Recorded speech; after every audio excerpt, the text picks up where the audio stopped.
उजनी आणि वीर धरणातील विसर्गामुळे पंढरपुरात पुराची भीती तर कोल्हापूरमध्ये घाटमाथ्यावर पावसाचा जोर वाढला। पंचगंगा नदीने धोक्याची पातळी गाठली।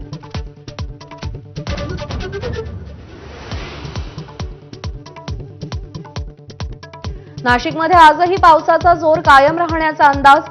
गंगापूर धरणातून पाण्याचा विसर्ग सुरू, दुतोंड्या मारुतीच्या छातीपर्यंत पाणी।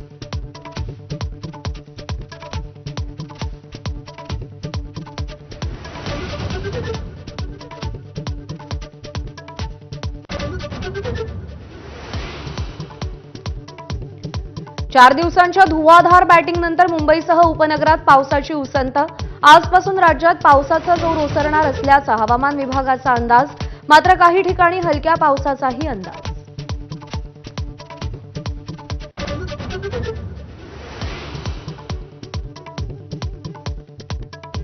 आमदार रोहित पवार आज पीएमएलए न्यायालयामध्ये हजर राहण्याची शक्यता। कथित एमएससीबी घोटाळा आणि साखर कारखाना फसवणुकीतील आरोपांवर सुनावणी होणार।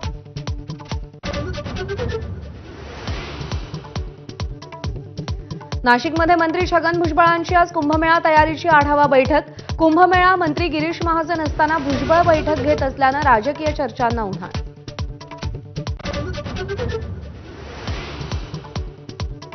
$70,000 कोटींच्या सिंचन घोटाळ्यातल्या बाळगंगा प्रकल्पाप्रकरणी राज्य सरकारला मोठा धक्का। बाळगंगा धरणाचं काम पाहणाऱ्या एएफ एंटरप्राइजेसला 303 कोटींची भरपाई देण्याचे हायकोर्टाचे आदेश।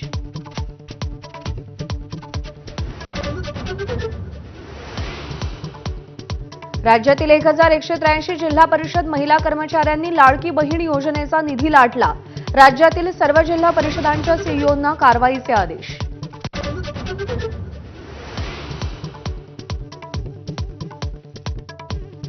काँग्रेसचे नेते बाळासाहेब थोरातांना धमकी दिल्याच्या निषेधार्थात संगमनेरमध्ये सद्भावना शांती मोर्चा।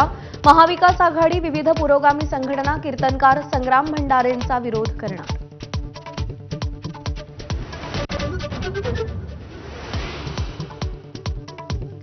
इंडिया आघाडीचे उपराष्ट्रपती पदाचे उमेदवार बी सुदर्शन रेड्डी आज उमेदवारी अर्ज दाखल करणार। राहुल गांधी, खरगे, अखिलेश यादवांसह महत्त्वाचे नेते उपस्थित राहणार।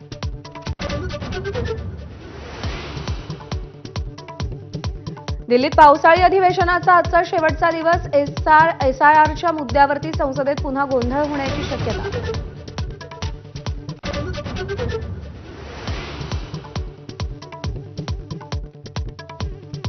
एकशे 30व्या घटनादुरुस्ती विधेयकावरून लोकसभेत जोरदार गदारोळ। संतापलेल्या विरोधकांनी विधेयकाचा मसुदा फाडत अमित शहांवर भिरकावला।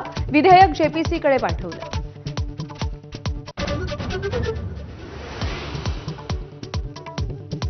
देशात ऑनलाईन गेमवर बंदी येणार। केंद्र सरकारकडून संसदेत विधेयक सादर। फसवणुकीच्या घटनांना आळा घालण्यासाठी पाऊल।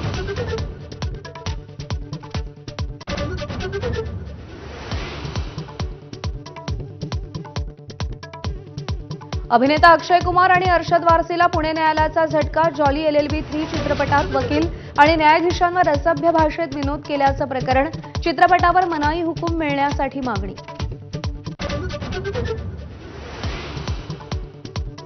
भारताकडून अग्नी 5च्या यशस्वी चाचणीचा मोठा टप्पा पार।